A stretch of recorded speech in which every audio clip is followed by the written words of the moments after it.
Bom dia, Brasil. Boa tarde, Portugal. E Ana? Alô, bom dia por aí e boa tarde aqui em Portugal. E aí, tudo bem? Tudo bem? Muito Vamos bem. chamar aqui o Irã, o André e o Nuno para se juntarem? Vamos lá, pessoal. É só subir ao palco. Ao palco Ao virtual. palco virtual. Muito bom, muito bom. Pessoal, bem-vindos aí. Obrigado pela disponibilidade, tempo para poder compartilhar conosco e com os participantes hoje sobre o tema, que é um tema tão relevante, que é o foco no cliente, né, o Customer Centric, que a gente vai trazer aqui hoje. Bom, então, antes da gente começar, queria dar boas-vindas também para os convidados que estão aí no painel. Pessoal, quem quiser fazer pergunta, participar, tem a parte do Q&A que fica aqui embaixo do Zoom, vocês podem ver, colocar as perguntas. A gente vai usar essas perguntas durante o evento para falar com os palestrantes, com os participantes, e algumas serão no final, outras durante, enfim, coloquem as perguntas que a gente vai responder a todas ali. No chat também, fiquem à vontade para poder compartilhar, colocar comentários, enfim, interagir com a conversa. O objetivo é realmente a gente ter um momento de troca entre todos ali. Bom, para começar, hoje o tema é um tema que é extremamente relevante, né, que é o pensamento estratégico das empresas com foco no cliente. Então, como que a empresa consegue se tornar customer-centric? É um tema que realmente é um tema muito antigo, mas que voltou agora com uma força muito grande, né, trazendo essa ideia de como que o cliente tem que estar no centro não só do marketing, ou não só de vendas, não só de pós-venda, mas da empresa como um todo. Então, né, mais de 100 anos atrás, o próprio Percival White, que é um grande pesquisador, aí, falava sobre essa questão de como o cliente deveria estar no centro de tudo nas empresas e como que nem sempre isso acontece. Então, por isso que é um tema bem relevante e a estratégia digital traz muito disso. Então, a gente já vai começar e antes de apresentar, Ana, se você puder falar um pouco do Falando TI, apresentar um pouco da história, como que surgiu, para quem ainda não conhece.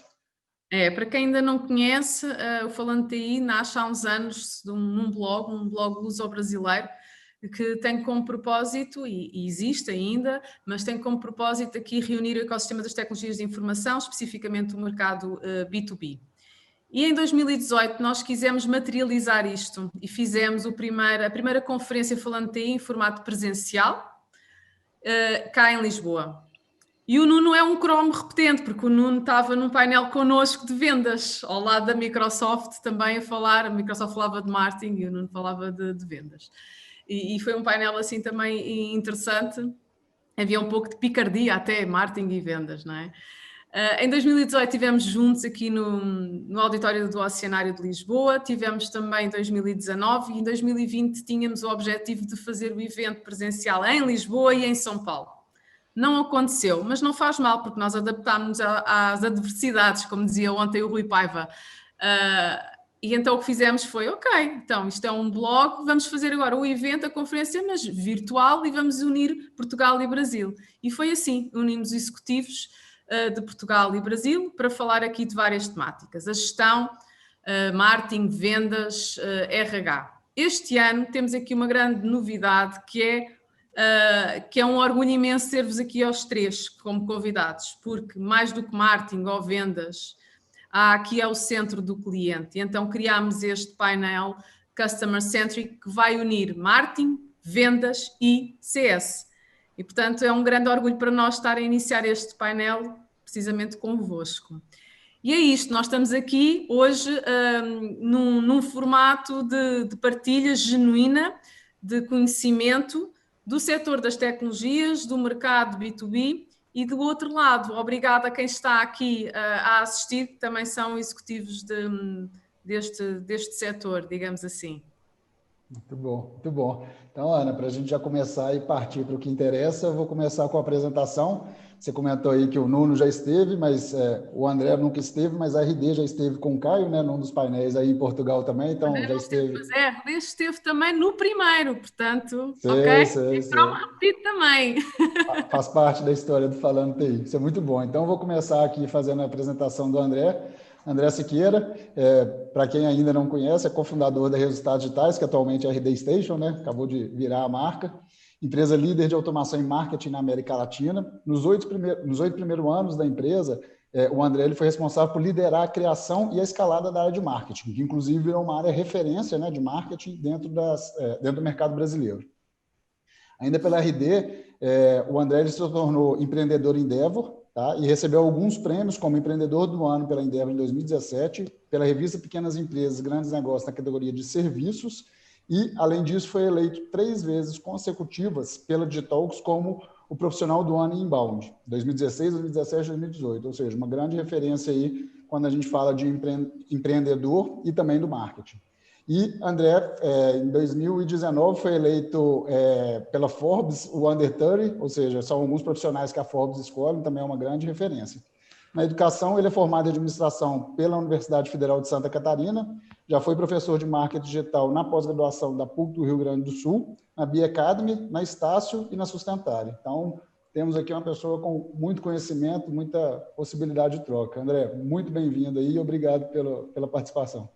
Obrigado, Alexandre. Obrigado, Ana, pelo convite. Vai ser um prazer compartilhar com vocês. Um prazer estar do lado aí do Nuno, do Irã, que também já foi um R2, já teve por bons anos com a gente lá. E obrigado a todo mundo que está assistindo também. Acredito muito que o tempo é o que a gente tem de mais valioso, então investirem esse tempo em estar com a gente aqui é de bastante valor. Exatamente. Muito obrigado. E, Ana, quem está aí para vendas e pós-venda? Pois é. Então, tenho aqui o Nuno, mais um dos cromos repetidos, digamos assim. Bom, o Nuno acumula aqui 20 anos de experiência em empresas de telecomunicações, IT, segurança. Durante mais de 10 anos esteve na Vodafone, que é uma telco de grande referência cá na Europa, não é?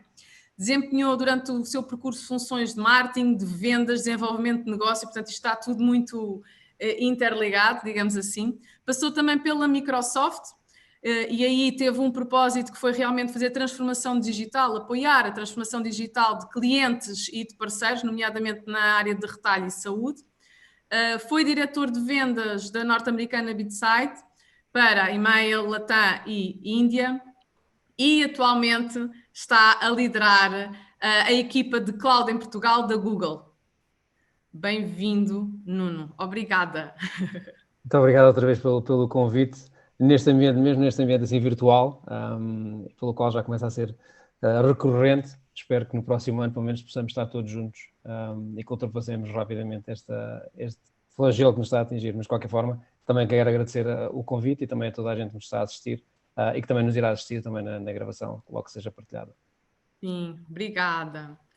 O Irã vem aqui como um pouco a cereja no topo do bolo, não é? Customer Success.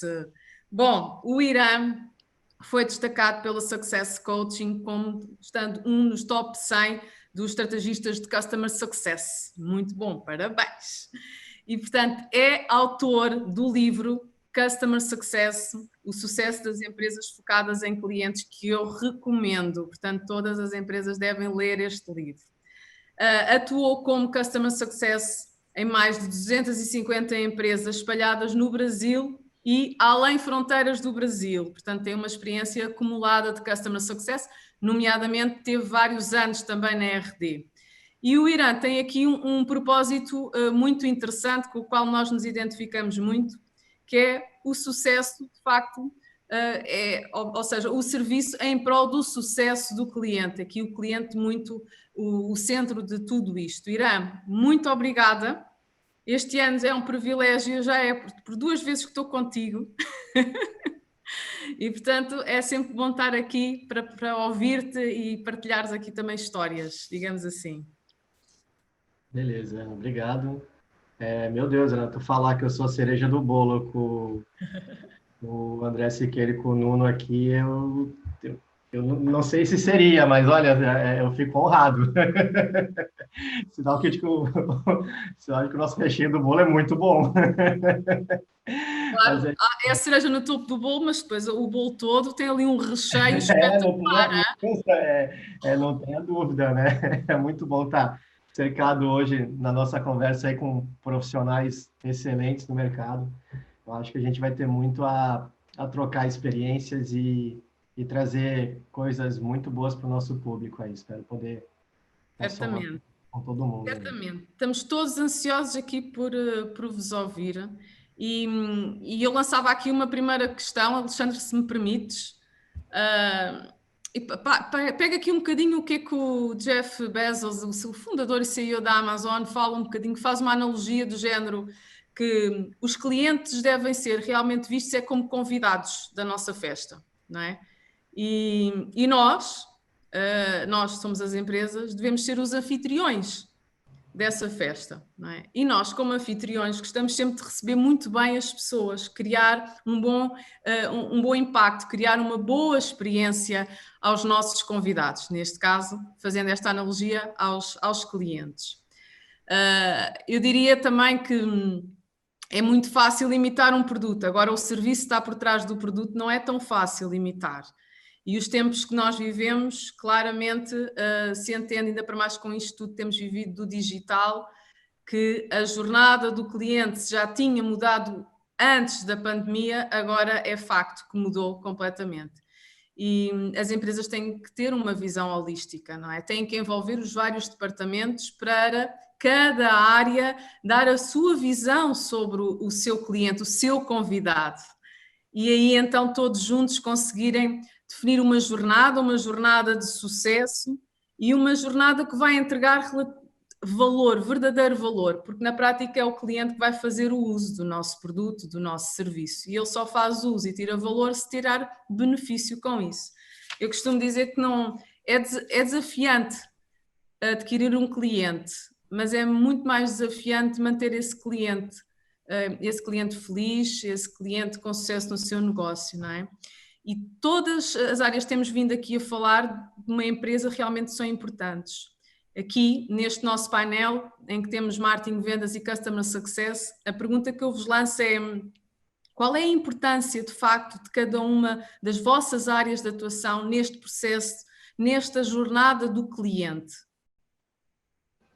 Bom, posso começar, porque eu acho que o marketing é de fato a primeira etapa, é o ponto de entrada, né? Eu acho que vendas e customer success, eles vão trabalhar basicamente com os clientes que o marketing trouxer.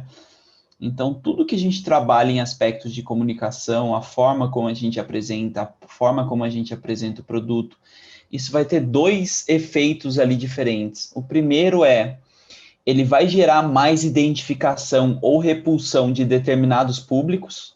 Então, a gente vai ter alguns públicos se identificando com isso, a gente vai ter alguns públicos não se identificando com isso. E a partir do momento em que eu tenho esse movimento, eu preciso entender se o público que eu estou atraindo é o público adequado, é o público correto, é o público que faz sentido para a minha empresa trabalhar. Depois o Irã pode falar mais ali sobre Customer Success, mas o sucesso do cliente, ele tem muito a ver, muitas vezes, não só com as práticas de atendimento, não só com as práticas de pós-vendas, ele tem muito a ver com as características do cliente em si, com o fato de realmente o produto, o serviço que eu estou oferecendo ser útil, ser atrativo para aquele perfil específico de cliente. Às vezes, pequenas mudanças fazem com que a conexão ela não exista mais, e aí vai ser muito mais difícil entregar sucesso depois. Então, o marketing tem esse primeiro olhar de atrair as pessoas certas e de certa forma, repulsar as pessoas erradas, e, ao mesmo tempo, também um olhar de criar expectativa, porque essa é outra coisa importante, né? A satisfação, a felicidade do seu cliente, ele tem a ver com quanto as expectativas estão sendo atingidas e superadas.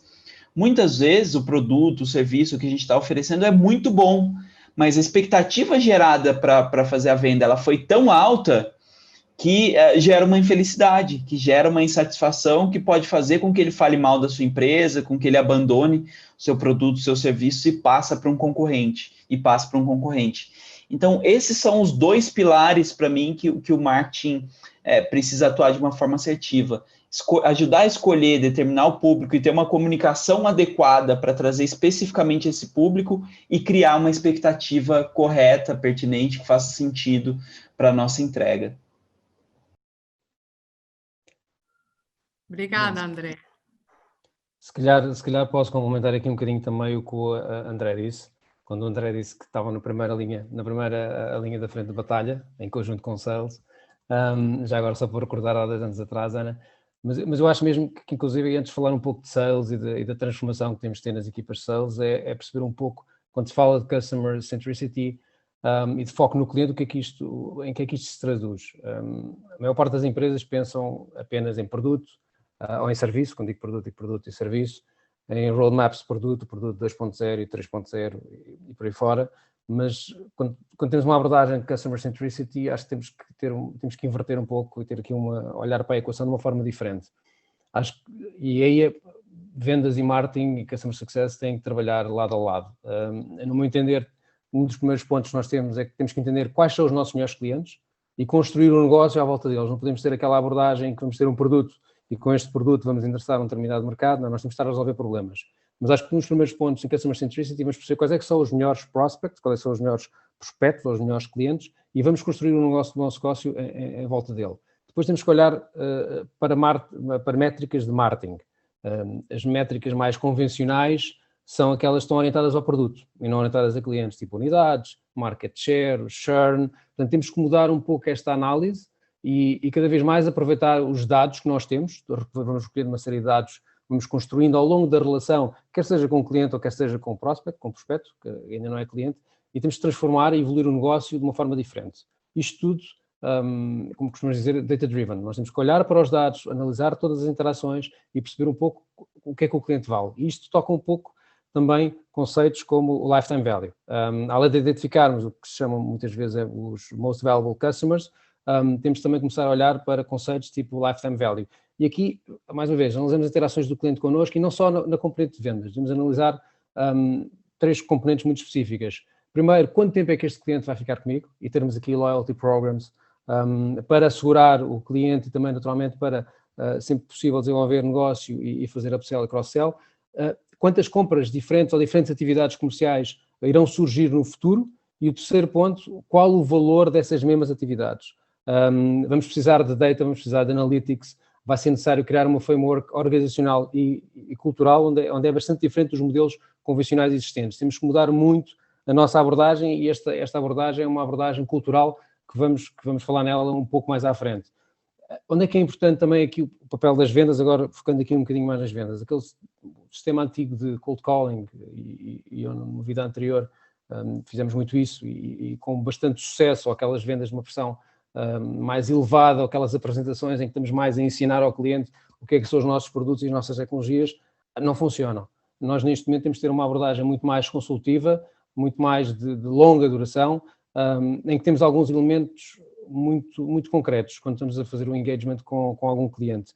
Acho que o primeiro ponto é fazer perguntas relevantes em vez de oferecer opiniões e tudo seja data-driven, perceber efetivamente qual é que é as necessidades e o problema do cliente. Depois cultivar relações e foco nas soluções. Temos que, naturalmente, entender quais é que são os problemas e perceber as dores do cliente e temos que cultivar esta relação com o cliente. Temos que endereçar diferentes decision makers e muitas vezes estamos a falar somente com os utilizadores que têm só apenas uma visão, mas temos que cada vez mais falar com áreas de marketing, com áreas de operações, com áreas de vendas, com áreas do IT. Temos que naturalmente promover o uso do produto e a adoção do produto ou do serviço o máximo que conseguirmos. Naturalmente construir relações com os clientes em áreas muito específicas para criarmos um roadmap tanto de serviço ou um roadmap tecnológico com esses mesmos clientes, ajustar o ciclo de venda, que acho que é muito importante. Muitas vezes a pressão nas equipas de vendas leva-nos a cometer alguns erros em qualquer empresa, mas temos que ajustar o nosso ciclo de vendas àquilo que é a necessidade do cliente. E também dar aqui algum empowerment ao cliente para escolher a melhor solução. A solução pode ser do fornecedor A, B ou C, mas temos que o respeitar e temos que estar alinhados também com essa escolha do cliente. E depois estar muito engaged em todas as conversações e muito numa fase inicial de discovery. Eu acho que o sucesso para qualquer relação a longo prazo é, naturalmente, além de entendermos bem as necessidades do cliente, é fazermos boas discovery calls, entender bem quais são as necessidades, falarmos a mesma linguagem do cliente, daí cada vez mais as empresas terem um foco por vertical ou por indústria, em que temos pessoas muito específicas a falar de retalho, muito específicas a falar de financial services, insurance, manufacturing, utilities e por aí fora, mas cada vez mais entender quais é que são os use cases dessas indústrias, quais é que são as tendências, quais é que são os desafios, para também podermos trazer valor nessa conversa. E depois, naturalmente, como costumo dizer, a venda não começa quando assinamos o contrato. A venda não começa quando estamos numa fase muito anterior. Na prática, quando o cliente começa a adotar, quando o cliente começa a utilizar o nosso serviço, aí sim é quando começa a venda e quando começamos a fidelizar e também a fazer o upsell para novos produtos e serviços. Obrigada, Nuno. Eu diria que nós temos todos aqui o dever de ajudar os clientes a decidir. Certo. E respeitarmos a escolha do cliente. Exatamente, aí a questão do respeito. Achei interessante. Irã, então, o jogo começa quando se assina o contrato, não é? Na verdade, eu acho que começa lá com o André.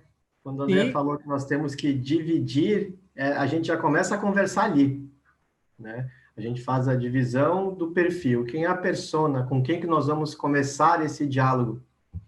E aí nós já estamos ali conversando. O que muitas empresas não entendem é que esse alinhamento tem que estar do início até o final de todo o processo.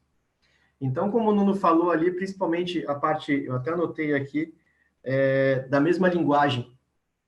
Então, nós temos que trazer lá de onde o André falou, da parte de escalar os leads, do contato, da conversa, a nossa conversa ela já começa na linguagem ali, porque o público se identifica.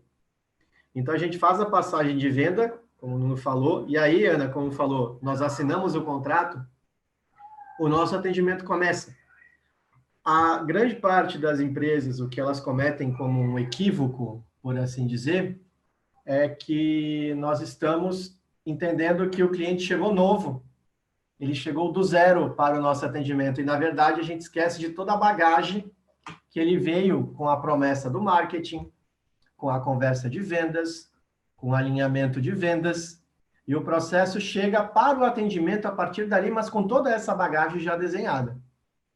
Então, assim, é importante se perguntar, porque a maioria dos conflitos, principalmente nos primeiros 2 ou 3 meses, são em decorrência de desalinhamentos anteriores. Não que o atendimento, às vezes, claro que o atendimento pode não ser o suficiente, toda a promessa pode estar desenhada, mas às vezes nós temos um desalinhamento na parte de vendas e atendimento. E não estou dizendo que vendas está vendendo errado, não. O atendimento pode não estar alinhado com vendas. Então, quanto mais a gente entender o que foi prometido, quanto mais a gente trouxer isso em processos em que eu converse o mesmo idioma, por assim dizer, né? A mesma linguagem, e eu trago, quando eu às vezes, tecnicamente, quando eu sei que uma pessoa tem um linguajar técnico parecido com o meu e eu capto isso, eu converso e lido com ela dentro do mesmo universo. Então, quanto mais próximo do universo desse atendimento a gente consegue gerar um rapport e uma conexão muito maior. Então, acho que esse é o primeiro processo. Então, até pegar um feedback do que foi prometido na venda, mesmo você já sabendo o que a venda prometeu. Porque, às vezes, vendas faz um processo e o cliente fala, entendi, e ele está super empolgado, mas na cabeça dele ele está pensando, tipo, outra coisa, né? Aqui no Brasil, a gente brinca um pouco, e eu até pergunto com vocês em Portugal se existe essa prática, mas a maioria das pessoas aqui assina contrato sem ler. Ah, então tá bom. Pá. Ah, então vamos fazer. E aí, tipo... E os meus clientes, eu falo, mas, Irã, você prometeu um negócio e não fez. Eu falei, gente, mas você leu o contrato? Lembra quando a gente conversou sobre o contrato? Ah, eu não li. Eu falo, tá, então peraí. Vamos dar meia volta, vamos olhar o roadmap, vamos voltar ao processo e vamos entender o que está conflituoso, o que está fluindo para a gente poder trabalhar. Mas esse processo todo de atendimento, ele vem desde lá do processo que o André falou, desse alinhamento de leads, passando por todo o processo do Nuno, até o processo de renovação, e aí entra Customer Success, entra Customer Marketing, entra o próprio trabalho de marketing em outras vias, não só de atendimento ao cliente, porque ele continua dentro daquele universo da comunicação e da gestão da marca, que ele está imbuído, né? Porque, assim, todo o nosso trabalho, na verdade, não é marketing, vendas, atendimento. Ela é empresa. Nós somos a empresa. Independente de qualquer processo, nós somos a empresa. E a voz da empresa tem que ser ouvida da mesma forma em qualquer que seja a área, isso é muito importante, não é? E a relação é uma relação com o cliente, é um infinito. Não há um ponto final na relação com o cliente, não é? Porque é um ciclo e é infinito. Nós queremos é ter sempre uma relação contínua com o cliente, não é? Muito obrigada, Irã, pela partilha. E interessante disso é que quando fala, a gente traz aqui marketing, vendas e pós-vendas, CS, né, cada um chamando de uma forma, mas isso, como o Irã disse, tem que estar na empresa toda, no financeiro, em compras, né, isso tem que passar por todo o processo e não simplesmente só nessas 3 áreas. E aí, pegando um pouco no que vocês falaram agora, do que eu percebi, vocês trouxeram muito questão de processo, então marketing aí, de definir quem tem que atrair, quem não tem que atrair, criar essa questão de setar expectativa, que isso é muito importante também, né, para que a venda não seja feita errada e chegue lá no final com uma outra expectativa. Em vendas, ter questão data-driven, foco na solução, construir relação, roadmap, ou seja, também processos para fazer com que a venda aconteça. E na área de CS, essa questão de ter o feedback para poder entender realmente o que você entendeu do que foi vendido para começar um processo com base no que foi feito. Ou seja, vários processos em cada área. E aí, pensando na tríade, que a gente sempre tem lá processos, pessoas e tecnologias, o que vocês consideram como sendo relevante, e aí seja para cada área, ou de uma forma geral para a empresa, para que a jornada do cliente aconteça numa empresa de tecnologia ou numa empresa B2B, quais são as tecnologias ou as pessoas, a importância desses, né, pessoas e tecnologia, e quais tecnologias devem ser utilizadas, enfim, o que vocês consideram como ponto relevante aí para tecnologias e pessoas? Acho que as pessoas são o ponto central aí, porque é elas que definem as tecnologias e os processos, né? Então, a gente começa por aí, e mesmo o olhar tecnológico, eu encaro muito a tecnologia como meio e não como fim. E quando você entende ela como meio, fica muito mais fácil ter um processo de tomada de decisão. Então, se você entende, por exemplo, que você precisa, a Ana acabou de comentar, né? A gente precisa falar com o cliente entendendo que o todo é uma empresa só, e que a língua e que o tom são os mesmos, e que a gente tem que ter todo o histórico deles. Se eu entendo isso como objetivo, quando eu vou olhar para a ferramenta, quando eu vou olhar para a tecnologia, o que eu vou precisar, então? De uma ferramenta que consiga conectar todas as áreas, que consiga armazenar os dados, que consiga ter integração e que eu consiga juntar todos os pontos numa só. Então, é fundamental eu entender, eu fazer com que as pessoas entendam os clientes, ou seja, com que o time conheça a quem eu estou servindo, entenda bem os problemas, as dores, as dificuldades. A partir disso, eu vou tentar desenhar uma solução que é a melhor forma de chegar nessa boa experiência para o usuário, e a partir desse desenho de uma solução ideal, eu vou criar os meus processos e tecnologias que vão dar suporte, né? A tecnologia e os processos, eles têm que servir a visão da experiência, e não o contrário. Eu vejo empresas, muitas vezes, que tentam fazer com que o cliente se adapte ao processo dela, fazer com que a ferramenta, que a gente adapte a nossa forma de operar a uma ferramenta. Não, é o contrário. Eu tenho que usar as ferramentas, eu tenho que usar os processos que vão dar suporte e que vão favorecer a entrega daquilo que eu considero fundamental. Então, a gente cai no tema Customer Centricity por isso, porque olhar para o cliente no centro, colocar ele em primeiro lugar, e depois olhar para quem está servindo e operando ali no atendimento dele, é isso que vai dar a base para a gente definir todo o resto. Bom, e tem um ponto importante que você colocou, que é a pessoa, né, o people-centric, né, ter a equipe no meio, porque não adianta a empresa querer se não tiver essa cultura e as pessoas entenderem o que é comunicar com o cliente, né, e ter essa coerência e ter essa visão do todo. A própria cultura de Customer Centricity, né, de colocar o cliente no centro, ela é feita pelas pessoas da empresa. Sim. Não adianta você baixar uma diretriz, uma ordem e o seu funcionário não pensa isso, não acredita isso, não leva na hora das decisões. Você não vai ser Customer Centric só porque tem um quadro bonito na parede falando que a empresa ela vai ser na medida em que as pessoas implementam. Processo de tecnologia sem pessoas não roda, né? Então, obrigado. Nuno, Irã. Eu acho que esse ponto do André é muito importante, e eu acho que o ponto mais importante nem é a tecnologia, mas é mesmo a questão cultural. e como é que nós transformamos também a maneira como as pessoas trabalham e colaboram e têm o engagement, quer seja com os clientes, mas também com os parceiros. Eu acho que tem que ser transversal. E este é um dos grandes desafios nas organizações e começa logo na fase de recrutamento. Quando nós escolhemos as pessoas, quando nós entrevistamos as pessoas, quando vamos efetivamente construir uma equipa com uma determinada cultura que vai executar uma missão muito concreta, sempre com os valores bem presentes. E eu acho que muitas vezes isso acaba por ser um pouco esquecido, mas temos que começar antes e depois temos que mudar equipas ou se temos que mudar algumas organizações, teremos que o fazer mais cedo ou mais tarde para nos transformarmos, senão vamos ficar para trás na corrida. A questão cultural não está relacionada com tecnologia e acho que é algo que tem que partir da liderança, mas também tem que partir de todos.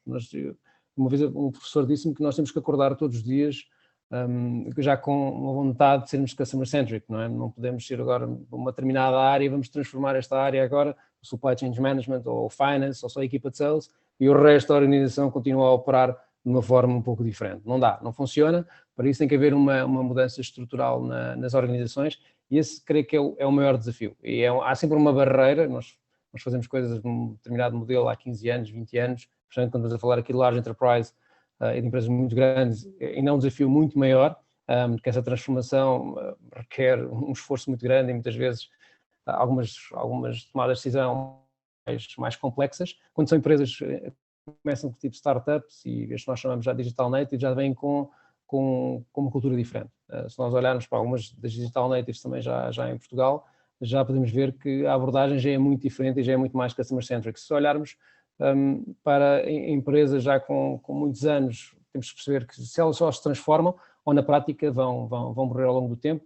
Eu creio que agora com a questão do Covid, esta transformação digital acelerou, mas temos também de transformar a forma como colaboramos. E para mim isso é fundamental, termos uma cultura de inovação, é uma cultura em que o cliente está em primeiro lugar e muitas vezes está certo, muitas vezes está errado. Temos de saber dizer que não também e gerir muito bem as expectativas, como estava o Irã a dizer, acho que é fundamental.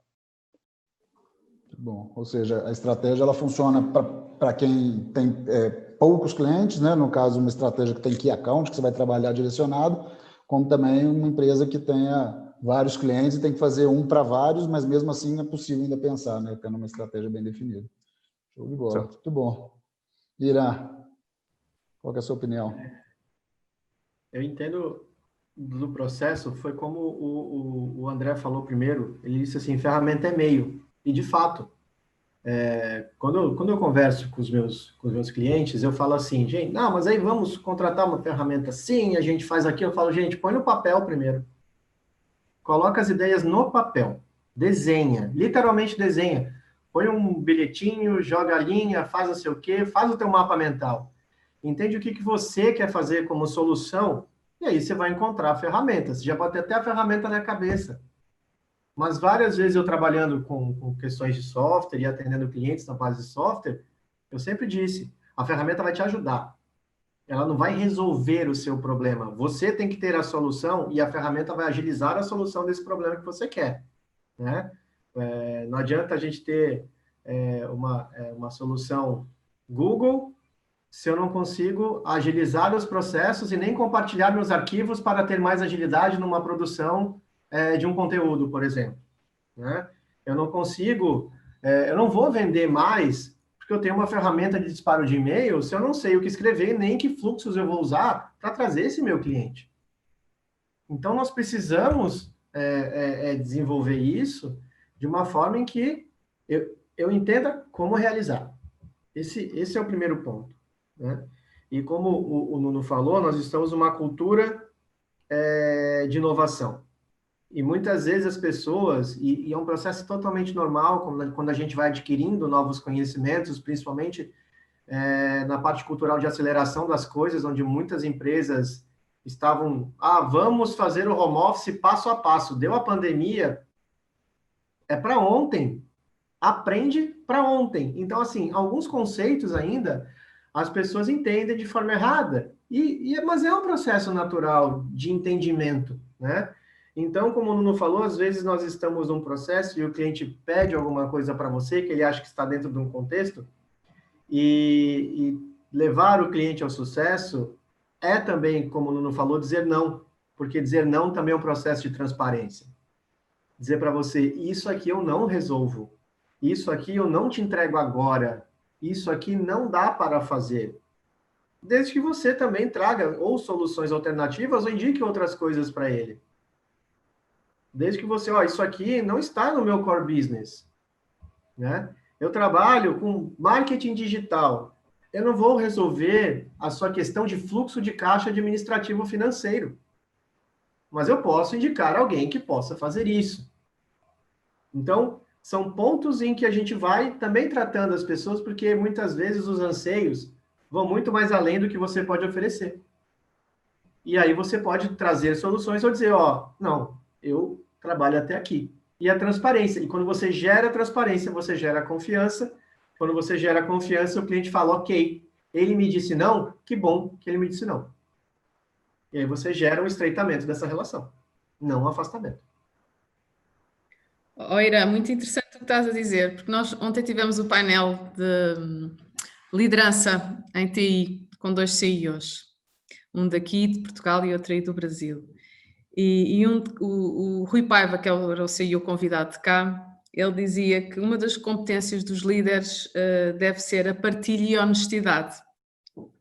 E as tuas palavras, parece que estava a ouvir novamente o Rui Paiva, como vem tudo de cima, não é? Quer dizer, se a liderança já tem este mindset, e de facto o foco são as pessoas, sejam clientes ou colaboradores, não é? Mas tudo tem que funcionar como um bolo inteiro, e é mesmo isto, a questão da partilha, o saber dizer não, não, mas é porque há uma partilha e há uma honestidade, há uma transparência, e quando se consegue envolver os clientes nisso, nós viramos parceiros para toda a vida com eles, não é? E neste mercado B2B é muito interessante porque, mais que nós querermos novos clientes, queremos reter estes clientes. E eu acho que é bastante desafiante reter para fazer upsell, cross-sell, para que os clientes nos referenciem a outros pares, etc. Aqui é um papel também muito importante, ter toda esta união das áreas. Consideras que sim? Eu entendo que o entrosamento de toda a área faz a representação. Ana, tu citou um ponto muito interessante que a gente fala, e por mais que a gente seja uma palavra muito citada, é uma palavra ainda que precisa de aprimoramento dentro das empresas, é o relacionamento. Então, todo esse processo da empresa, e a gente sempre tem que entender que a coletividade é algo extremamente importante. O Alexandre, um pouquinho atrás, ele falou da questão financeira, e fala assim, o que o financeiro é customer-centric? Pensa que você pediu um boleto e esse boleto demorou para gerar. Ou eu quis tirar uma dúvida a respeito das minhas contas, dos meus pagamentos, e simplesmente o suporte de financeiro me leva 48 horas para me dar uma resposta. Será que eu estou sendo customer-centric? Não estou. Então, assim, todas as áreas são responsáveis. O que a TI que está lá fazendo todo o desenvolvimento de software tem a ver? Tudo. Porque às vezes eu preciso de uma resposta dizendo assim, cara, só me diz, é o primeiro quarter ou o segundo quarter que você entrega essa funcionalidade? Provavelmente no segundo. Ok, chego para o meu cliente e crio uma expectativa para ele. Está todo mundo no mesmo processo. Essa é a mentalidade de customer sempre. É isso mesmo, cada um com a sua função. Vocês... Só complementando isso, Ana, teve uma empresa que é uma empresa suíça que eu trabalhei há um tempo, e justamente tinha isso, porque tinha um escritório enorme em Belo Horizonte, em São Paulo e tudo mais, e tinha as grandes salas de reunião e tinha o horário da reunião que tinha a pessoa que ia lá serviu café para alguns clientes, tinha alguma coisa de coffee break, tinha aquele serviço todo. O pessoal tinha essa cultura na empresa tão forte que, para aquelas pessoas, tinha o treinamento do que era o papel importante de levar um coffee break para dentro de uma sala. Porque o sorriso que ela dá para um cliente, na hora que ele está ali para servir um café ou para colocar, sei lá, alguma coisa, aquilo já cria no cliente uma certa empatia com a empresa de entender que, todo mundo está realmente olhando para mim. Então, isso é muito importante de ter, de não ser também só a nível de gestão, nível de cargos que são XPTO, que seja o que for, mas que realmente isso tem que ser da entrada até a saída, né? O processo todo acontecer e o cliente ter esse feeling aí. Então, só complementando, que realmente também acredito muito nisso. Sim, sim, isto é de A a Z, todas as pessoas, não é? E todas têm um peso relevante naquele touch point com o cliente, isso sem dúvida. Agora, é assim, nós estamos aqui a falar muito desta questão do customer centric, mas a verdade é que, segundo o Alexandre estava a dizer, é uma coisa que já se fala há muitos anos, mas na verdade ainda se vê muitas empresas que não o estão a praticar, porque não o fazem, porque não sabem como é que vão fazer, como é que conseguem implementar. Que dicas é que vocês poderiam dar àquelas empresas que nos estão aqui a assistir, que nos estão a ouvir, que ainda não têm uma metodologia, um mindset de customer centric e querem começar a dar início a uma visão destas nas suas organizações? Sendo que, já falámos aqui, o Nuno falou bastante disso, que estamos a falar, acima de tudo, de uma mudança cultural na organização, ok? E tudo parte daí, é verdade. Mas que dicas é que vocês possam dar do género, quem nos está a ouvir, amanhã chega à sua organização e que pode começar aos poucos a implementar?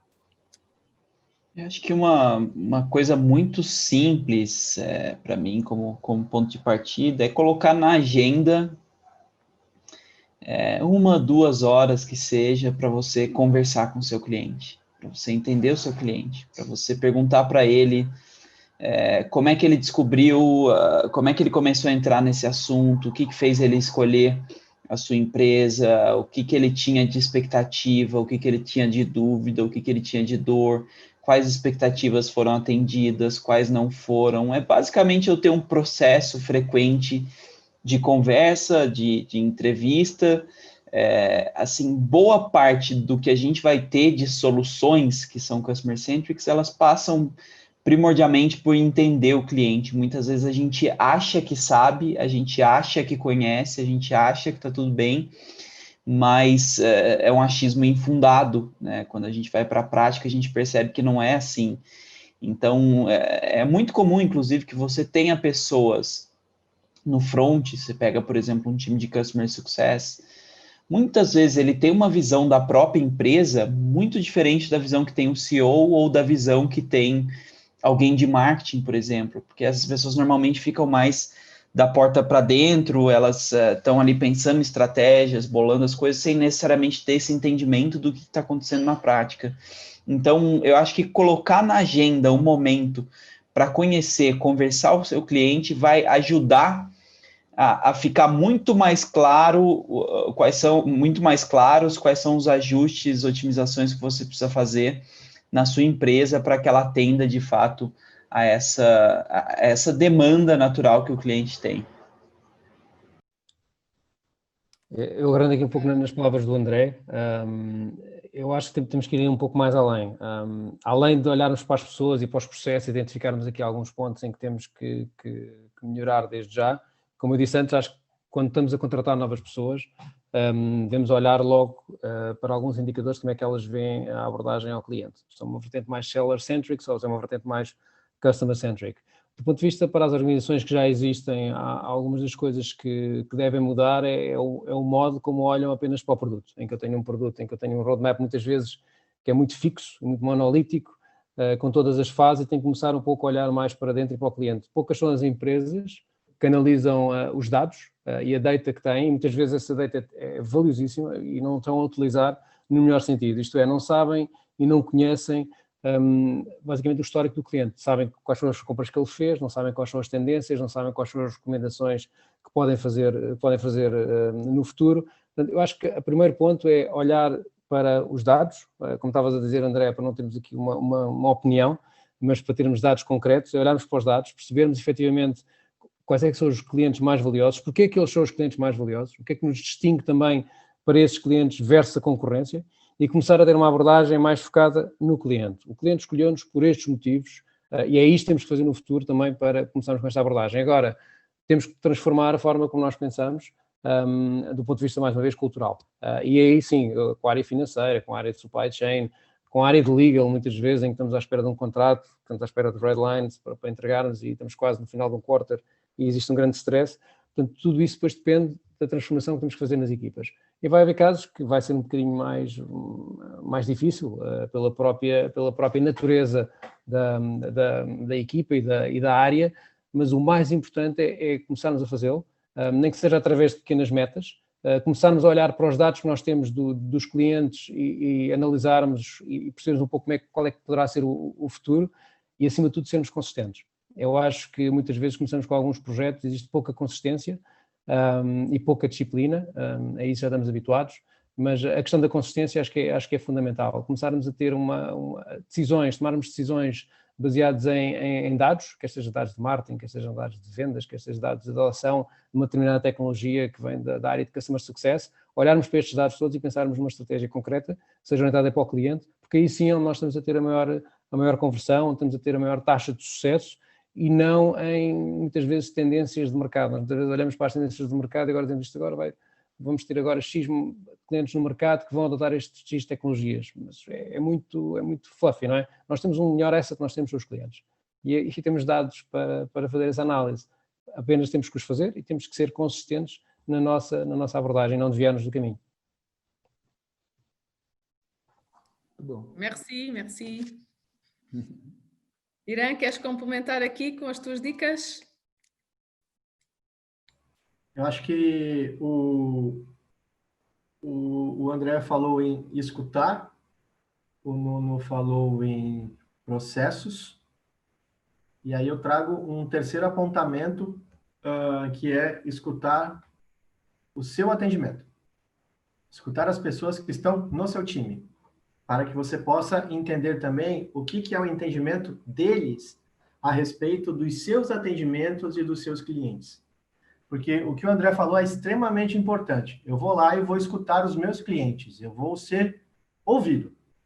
Vou estar ali, vou anotar, vou fazer, vou ligar para outros, vou entender os pontos em comum, vou desenhar, e com isso eu vou gerar o que o Nuno falou, eu vou gerar dados. E aí eu posso ir com dados, na verdade, muito mais além só por questões de escalabilidade, né? Mas assim, a gente tem o qualitativo que o André falou, a gente tem o quantitativo que o Nuno falou, e aí o Nuno falou algo bem interessante em relação da questão dos projetos, né? E muita coisa de projeto, de melhoria, de atendimento, de processos que vão se desenvolver, e as respostas que a gente procura, muitas vezes estão com os nossos liderados que estão no dia a dia no processo. Então, você escutar essas pessoas e dar a possibilidade também delas levarem projetos de melhoria, e claro, se o projeto é bom, ele precisa ser executado, porque senão não adianta. Tem várias empresas que falam, desenha um projeto para mim, que é como se fosse aqui, toma aqui, meu filho, pega esse brinquedo aqui, que o pai vai para lá, e aí você se distrai aqui, né? E aí o que acontece? O primeiro vai lá, faz, a coisa não acontece, o segundo faz lá, a hora que eu chego para o terceiro fala, vamos fazer um projeto? Ele vai dizer, para que eu vou fazer um projeto se vocês não vão nem sequer olhar para ele? Então a gente tem várias respostas também, porque às vezes a gente entende que talvez um ruído na comunicação possa estar num treinamento que a gente está passando, na questão de valores da empresa que as pessoas não estão captando, a missão da empresa não está inserida dentro das pessoas, porque isso também é um fator muito importante. Eu escutei uma frase que eu levo para mim até hoje. A cultura da empresa está quando os gestores não estão. Quando o gestor sai, a cultura da empresa entra. Essa é a cultura da empresa, é o pessoal que está ali quando ninguém está vendo, né? O que as pessoas fazem. Então, entender um pouco e focar nessas pessoas como atendimento, né? Às vezes a gente acha que não sorrir ao telefone ou sorrir ao telefone não faz diferença, e faz muita. Então, onde é que estão esses detalhes também, onde eu sei o que o meu cliente faz, eu já tenho os números, como é que eu entro em ação para poder fazer esse processo, e justamente escutando liderados, trocando as ideias entre eles, porque eles também têm dores, eles também têm problemas no processo. Então, se eu facilito a vida dessas pessoas que estão na execução, eu vou gerar um atendimento muito melhor. E aí eu tenho respostas melhores e números melhores. Humanizar, né? Sempre. Fazer o processo se tornar cada vez mais humano. Isso é fato. Muito bom, muito bom. Ótimos pontos aí de todos. Pessoal, a gente está chegando já nos momentos finais. Temos algumas perguntas aqui que eu vou aproveitar agora esse momento para já poder fazer, para a gente conseguir aproveitar. A primeira veio do Roger. que é, supondo-se um produto fantástico, completo, cujo cliente não quer a solução completa, às vezes por economia ou falta de budget, né? Sabendo que essas omissões no produto prejudicarão o delivery, a qualidade da entrega, quando o fornecedor deve honestamente dizer desta forma o no-go no projeto. Para quem quiser. Eu colocaria aí que, assim, acho que uma boa forma de entender o que a gente deve fazer ou não nesse contexto é a gente trocar a palavra vender por ajudar. Preciso ajudar o cliente. Isso começa no marketing, então muito do que a gente vê hoje tem a ver com produção de conteúdo, tem a ver com ensinar, com dar caminhos, muito do que vai ser feito em vendas tem a ver com ajudar ele a escolher, ajudar a filtrar, e o sucesso do cliente tem que ajudar a implementar. Eu acho que o que a gente precisa olhar para tomar essa decisão de fazer um go ou no go é entender se essa entrega ela vai ajudar o cliente e vai resolver o problema dele ou não. Se a gente entende que não, ele acha que ele precisa de tal coisa, no final das contas ele precisa de outra e ele só comprar isso aqui não vai adiantar. Muito provavelmente o ideal seja não aceitar o projeto. Vai queimar sua marca, vai deixar o cliente insatisfeito e não tem por que fazer. A gente sacrifica talvez uma eventual receita de curto prazo em nome de uma construção muito mais relevante que a gente está fazendo em médio e longo prazo. Agora, se eventualmente essa parte é o suficiente, realmente é o que ele precisa e não vai além, por exemplo, imagina, sei lá, eu vendo RD, na RD a gente tem um pacote Pro, que tem várias automações, etc., mas o que o cliente precisa é algo simples, é criar uma landing page e mandar um e-mail marketing. Eu não preciso forçar a barra para vender o Pro porque a experiência é melhor. Não, vai no Lite, o Lite é mais barato e te atende e vai resolver o seu problema. Então, a gente precisa ter essa mentalidade de ajudar. Se fosse você fazendo a contratação, você acha que essa entrega seria suficiente para resolver o problema? Se resolve, vende. Se não resolve, não vende. Já agora só acrescentar também aqui uma coisa, é importante aquilo que o André disse, e se quer complementar, todas as empresas acham que têm produtos fantásticos. E todos nós achamos que temos o melhor produto do mundo. Agora temos que saber se resolvemos algum problema. E muitas vezes não estamos a resolver parcialmente um problema. Honestamente, temos que ser o mais transparentes para o cliente, porque senão vamos perder tudo. Portanto, independentemente de ser um go ou não go, acho que não é esse o ponto. É mais, por exemplo, no Sandler, existe uma metodologia chamada Sandler, em que dizem que não há negócios fracos. Quando ele diz que não há negócios fracos, é porque já fizemos um bom trabalho de discovery. Isso significa que conseguimos identificar bem quais são as necessidades do cliente, sabemos medir bem quais é que são os objetivos do cliente para adquirir aquele determinado produto ou aquele determinado serviço. Portanto, o budget muitas vezes não é questão. Claro, temos sempre questões financeiras, alguns constrangimentos por parte das empresas, querem fazer uma transformação total e só podem fazer uma parcial. Existem sempre limitações de budget, mas agora quando há uma necessidade muito concreta e nós estamos a endereçá-la com o nosso produto, aí sim temos o produto mais fantástico e aí sim, se calhar, as dificuldades de budget não vão estar tão inerentes quando estamos a tentar forçar algo em que, como o André dizia bem, que o cliente não vai precisar, onde não vê o valor, mas nós vemos que efetivamente o produto é extremamente fantástico. Mas para o cliente não faz sentido, não está a resolver um problema core, não é crítico, não vai alocar o budget necessário também, daí muitas vezes temos aquele modelo em que estamos quase a forçar os nossos produtos, porque nós achamos que os clientes precisam desse mesmo produto, mas o que é facto é que se calhar não.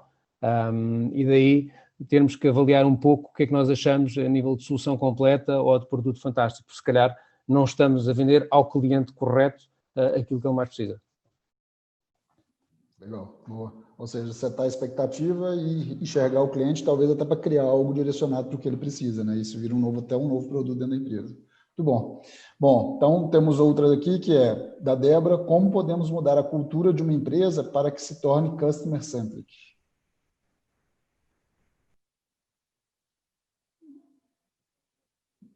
Quem quer começar? Vamos lá, Irã.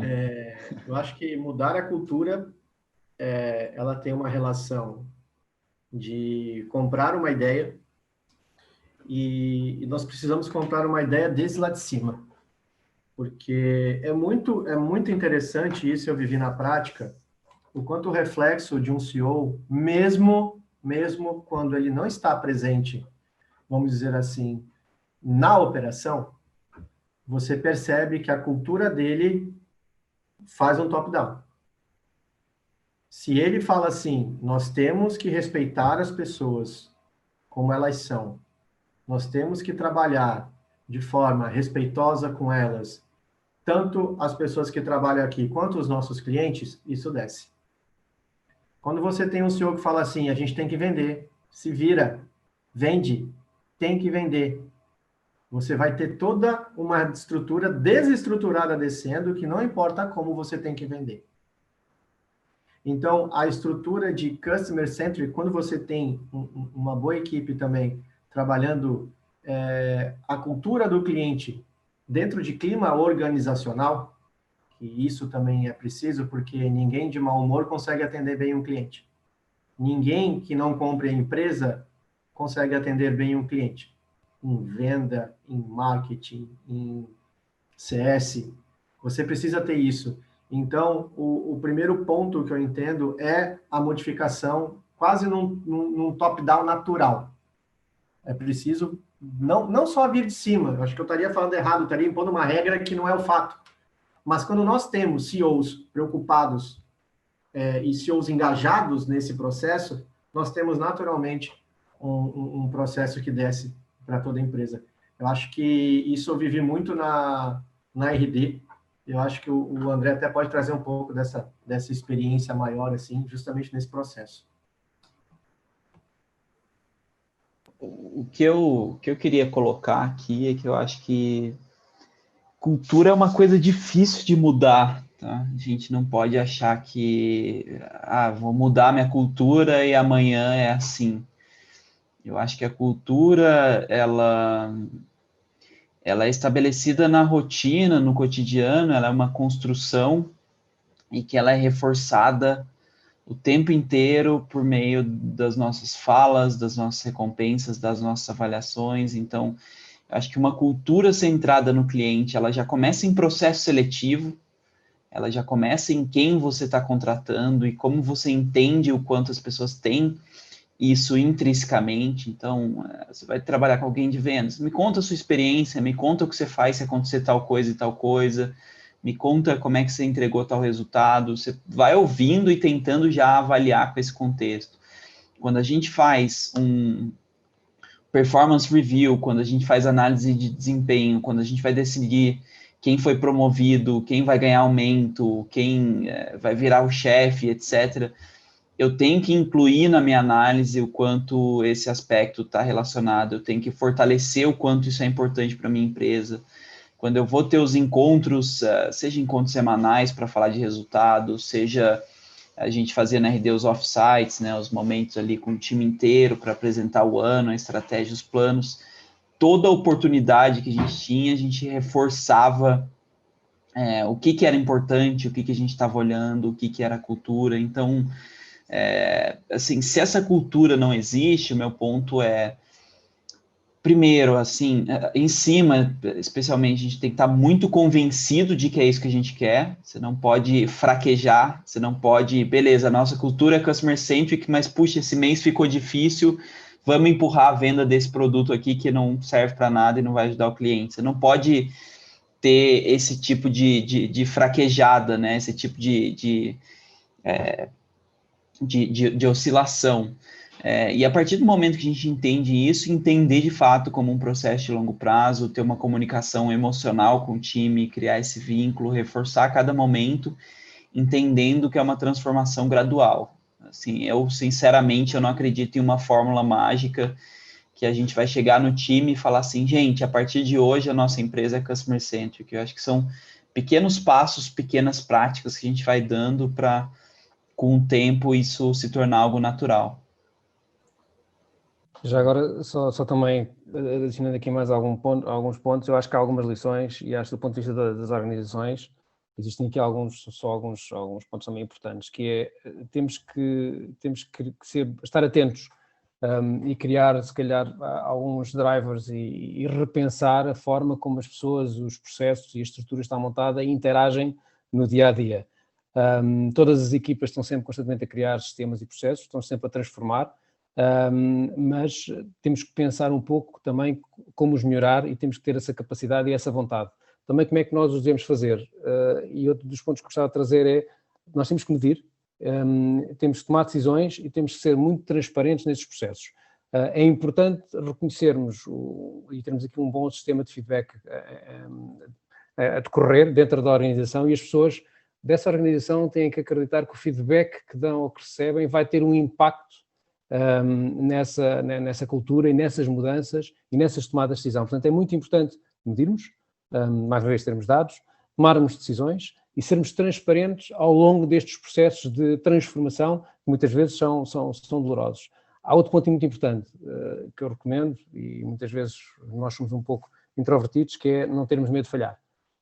Muitas vezes nestes processos de transformação temos medo de falhar e agora o que vai acontecer a seguir e vou cair e vou perder este cliente. Muitas vezes é difícil. Eu tive já situações com alguns comerciais, mesmo no passado, em que eu estava muito convicto que aquilo iria avançar, e muitas vezes temos que deixar cair e perder, porque só assim desta forma é que queremos construir muito mais e ganhar também a confiança, porque ouvimos. E depois não se esqueçam de uma coisa também, que é, isto é um work in progress. Quando fazemos essa transformação e este shift do ponto de vista de cultura numa empresa, é algo que nunca para, e periodicamente temos sempre que fazer um refresh de todos os elementos que são fundamentais para a cultura. E depois o último ponto, que acho que é muito importante, e estou numa empresa, felizmente, onde temos muito essa mentalidade, que é termos uma mentalidade muito aberta e estarmos sempre disponíveis para receber feedback. Não interessa se é de um C-level, não interessa se é de alguém que está mais num balcão ou se é de alguém que está no armazém. Nós temos que ter a capacidade de absorver e de estarmos receptivos a ter feedback de todas as áreas, porque só assim é que conseguimos efetivamente ter uma cultura transversal para toda a organização. Muitas vezes fechamos em pequenos silos, em pequenas ilhas, e tal não funciona. Mas eu acho que um dos pontos mais importantes é medirmos aquilo que estamos a fazer, termos feedback, ser consequente e haver consequência nessas alterações, não termos medo de falhar, também é importante, e depois temos aqui um open mindset. Caso contrário, vai ser muito difícil termos uma empresa bastante competitiva. Muito bom, muito bom. Bom, isso até tem a resposta que a pergunta que o Miguel fez, que eu acho que vocês acabaram respondendo aqui, que ele colocou: sessões inspiradoras. De fato, o grande desafio, na minha opinião, é iniciar um processo de mudança em organizações, onde as estruturas diretivas não acompanham muitas vezes as equipes de vendas e marketing que estão muito presentes no terreno e na relação com o cliente. Alguma dica out of the box para poder avançar e focar a atenção da empresa no cliente? Então, acho que vocês já passaram boas dicas aqui, coisas que têm que ser direcionadas. Então, Miguel, já vou considerar ela aqui como respondida também. Tem uma aqui do Wagner, que é: bom dia, pessoal. Quais empresas, globalmente falando, vocês consideram que são realmente focadas no cliente? Eu gosto muito da Amazon, acho que é um super case aí, é uma bandeira que o Jeff Bezos leva há bastante tempo já.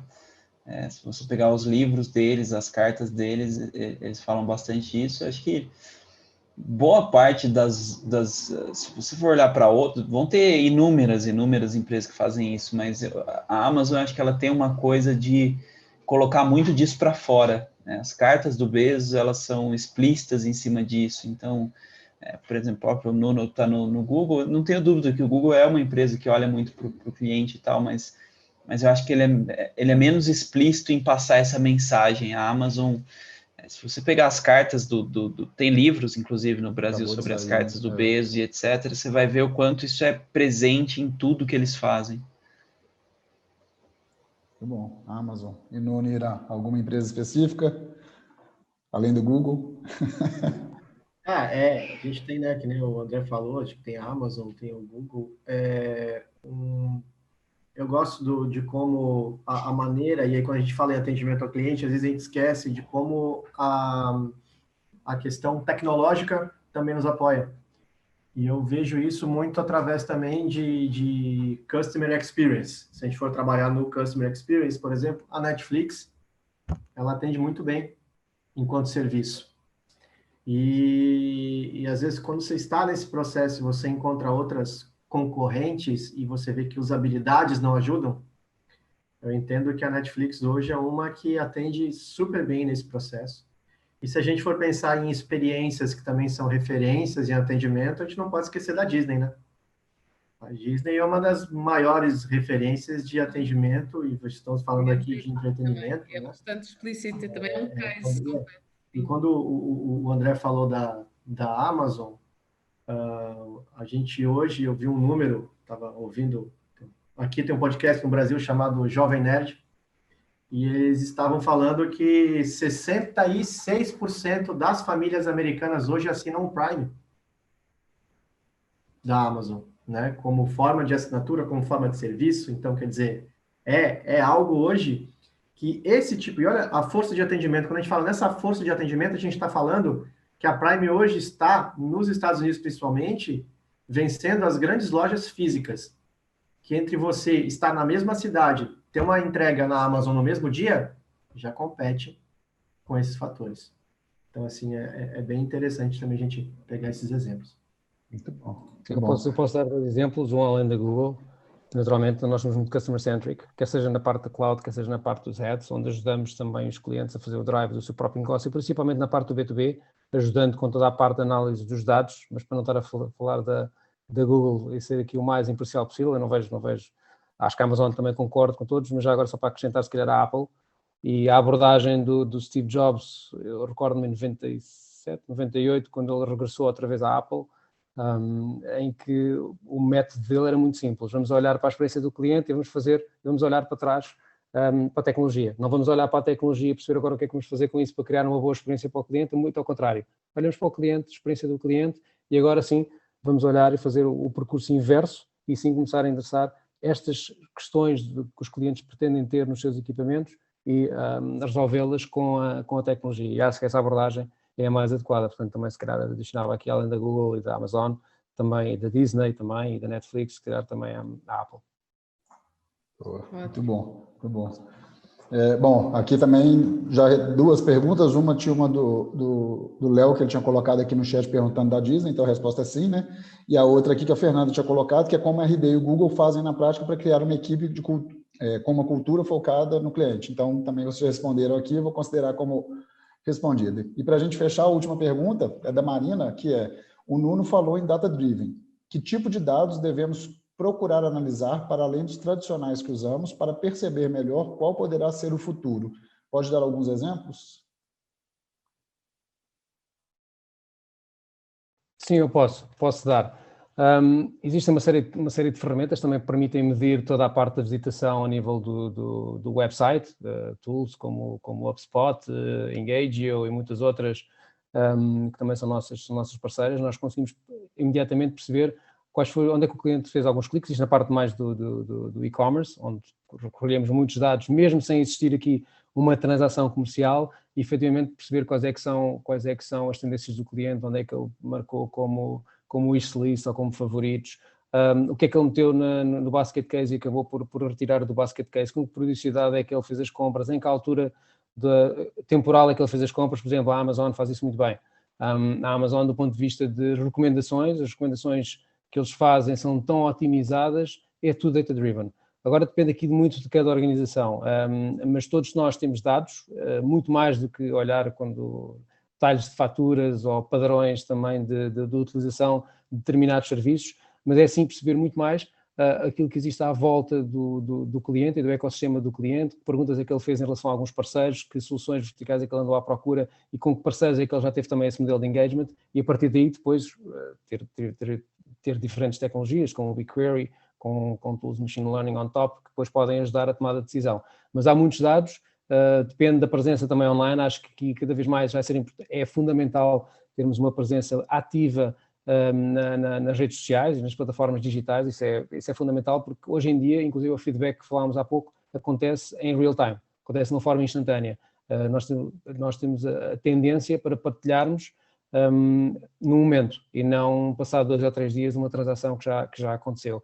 Portanto, é importante recolhermos todos esses dados das diferentes plataformas e de onde nós temos esses dados. Não vale a pena também sermos também obcecados por data, que depois não nos vai trazer valor. Vamos sim recolher os dados que são importantes para o nosso negócio, que faz sentido para os nossos produtos e serviços, e a partir daí tomar essa decisão. Eu acho que, só para complementar o Nuno, eu acho que tem um grande ponto também, que tem todos esses números, todos que o Nuno falou ali são extremamente importantes. Mas existe um outro fator que a gente deve também falar, além dessas métricas, que muitas vezes vem da nossa experiência de observação. Tá? Eu vou dizer da minha aqui. O Alexandre, o André e o Nuno possuem Apple.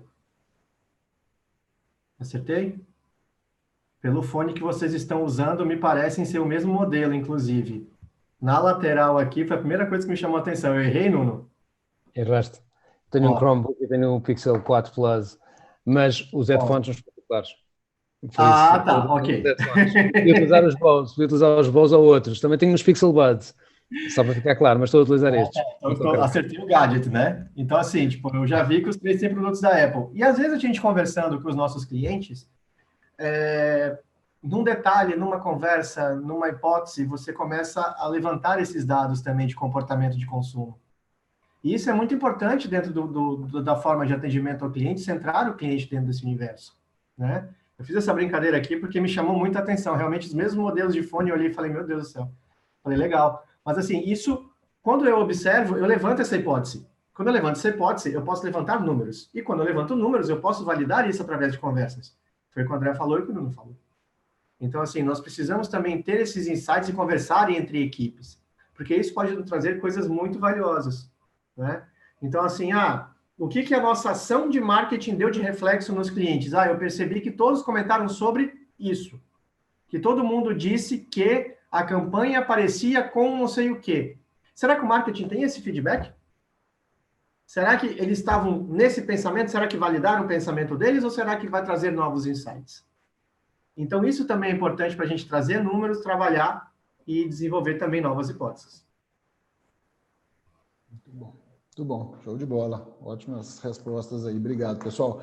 E para a gente poder já chegar no final aqui e concluir, eu queria só escutar de vocês, já deram várias, tá?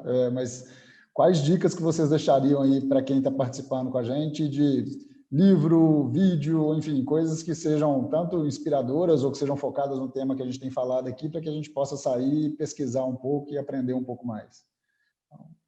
Irã, acho que deves partilhar um livro.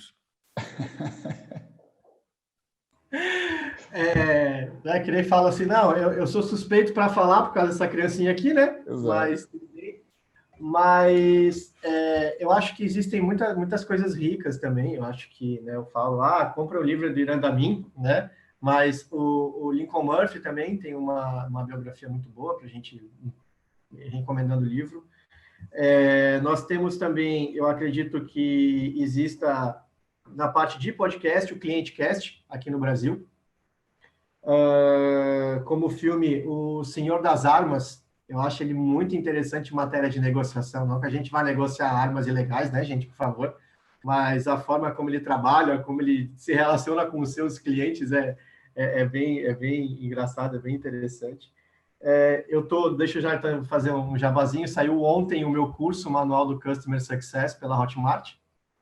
Então, se querem uma ideia de curso também, né? Então, fica a dica. E eu acho que é mais ou menos isso. E aí eu já passo a bola, eu ia dizer que a Resultados Digitais tem curso, tem material, mas aí eu já deixo isso para o André falar. Obrigado, ótimas dicas. Vai lá, Nuno. Oi, então, se calhar então eu ia sugerir, eu estive a ver aqui, nós temos algo na Google que são os Talks at Google. Eu vou partilhar aqui um link para todos, onde temos o Peter Fader e a Sarah Toms, em que falam do Customer Playbook, e na prática é uma hora esta talk, e vão cobrir o manifesto de Customer Centricity, que inclui muitos elementos, como aqueles que nós falámos, do Customer Support, de alterações na organização. Portanto, eu vou colocar aqui para todos, e se quiserem façam subscrição desse canal, que tem tools muito interessantes. Do ponto de vista de livros, se calhar iria sugerir algo um bocadinho diferente, não tão focado na parte de Customer Centricity, mas um pouco diferente. Eu, se calhar, houve um livro que eu comecei a ler há 2 anos, da Douglas Stone, que acho que é recomendado, especialmente quando estamos a fazer alterações, que são as Difficult Conversations, porque tudo isto requer alterações de comportamentos em que temos que ter com todas as pessoas na organização. Há aqui também algo que me impactou bastante também, que é You Cannot Teach a Kid to Ride a Bike at the Seminar, que é baseado também na metodologia do Sandler. Mais uma vez, é completamente independente. Eu gostei muito da abordagem do Sandler, e se não conhecem, recomendo este livro também do David Sandler, que é um dos fundadores do training e dos programas do Sandler. E o último, se calhar um pouco diferente, já que estamos a falar da Amazon e da Google, e não falamos por causa do Facebook, mas falamos da Apple, se calhar recomendava este agora tipo ao Natal, de For, que também é bastante interessante, tendo em conta agora tudo aquilo que está a acontecer, principalmente mais nos Estados Unidos, que na verdade é o The Hidden DNA of Amazon, Apple, Facebook and Google, que mostra aqui um pouco mais em detalhe o que é que estes gigantes da tecnologia estão a fazer, tendo em conta também todas estas conversas. Portanto, isto também pode ser interessante. Show de bola, muito bom. Obrigado, e André? A tarefa de casa está ficando longa aí, né? Mais difícil. Eu vou reforçar, eu já fiz a recomendação aqui, mas tem um livro no Brasil, ele foi lançado como As Cartas de Bezos, eu sei que tem ele na versão americana também, The Bezos Letters, são 14 princípios para crescer a empresa como a Amazon, e eu acho que ela traz muito desse olhar de como a Amazon aplica a Customer Centricity dentro, como isso é um norte direcionador de tudo que eles fazem lá, e que eu acho que com certeza tem lições válidas aí para todos nós. Muito bom. Muito obrigado. É o livro que eu estou lendo agora, inclusive. Boa. Boa. Muito bom. Ana, e aí? Como que foi a sua percepção de tudo? O desafio de fazer uma síntese da síntese, porque eu ficava aqui a tarde toda a ouvir-vos. Bom, então é assim, marketing é atrair de facto as pessoas certas e afastar aquelas que não fazem fit, digamos assim, com o nosso negócio. É ter uma comunicação segmentada e é muito importante entender quais são as características do cliente, porque só entendendo as características é que nós também conseguimos saber qual é o produto, se aquele nosso produto ou aquele nosso serviço é adequado àquele cliente, vai resolver as dores daquele cliente. Agora, ter aqui toda esta filosofia de customer centric é mais que tudo ter aqui um mindset de cultura organizacional, e isto parte muito de cima, também das lideranças. E ter aqui também uma cultura orientada a dados.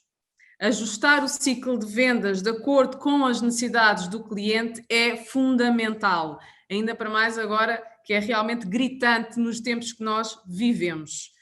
Escalar leads, entender o ciclo de vendas, olhar com um olhar bem assertivo à nossa área de atendimento ao cliente é fundamental. E é fundamental todas estas áreas estarem muito alinhadas e falarem a mesma linguagem.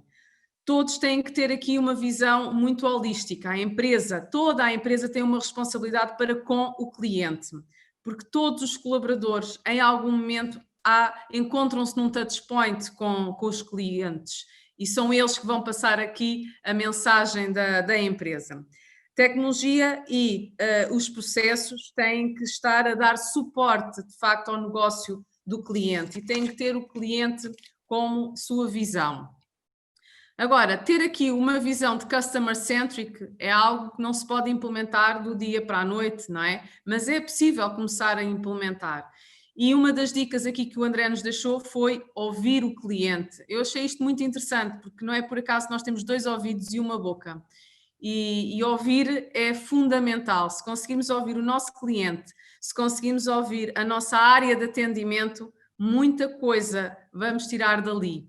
E vamos ter uma imensidão, digamos, de dados esses que devem ser tratados, devem ser analisados e devem ser o suporte às tomadas de decisão, para que tenhamos consistência e disciplina. E mais que tudo, para que essas decisões sejam acertadas e em prol do sucesso dos nossos clientes. No fim de tudo, o que nós podemos dizer com isto é que o cliente vem sempre antes da inovação de uma organização. Para nós, tudo o que nós vamos fazendo é com foco no cliente, senão não faz sentido as nossas organizações existirem.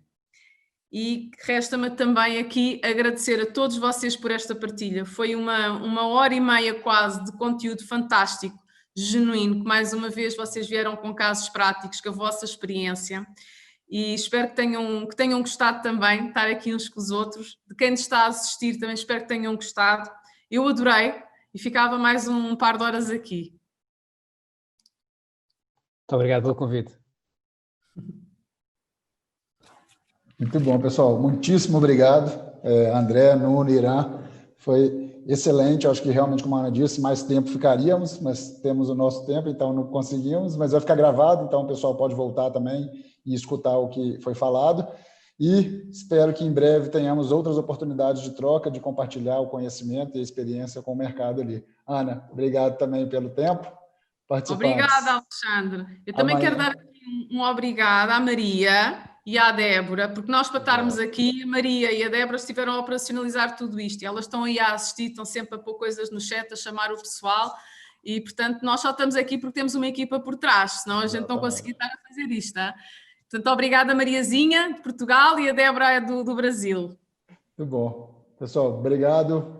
Bom dia para vocês e até a próxima. Obrigada. Valeu. Tchau, tchau. Obrigada. Até amanhã. Tchau, tchau.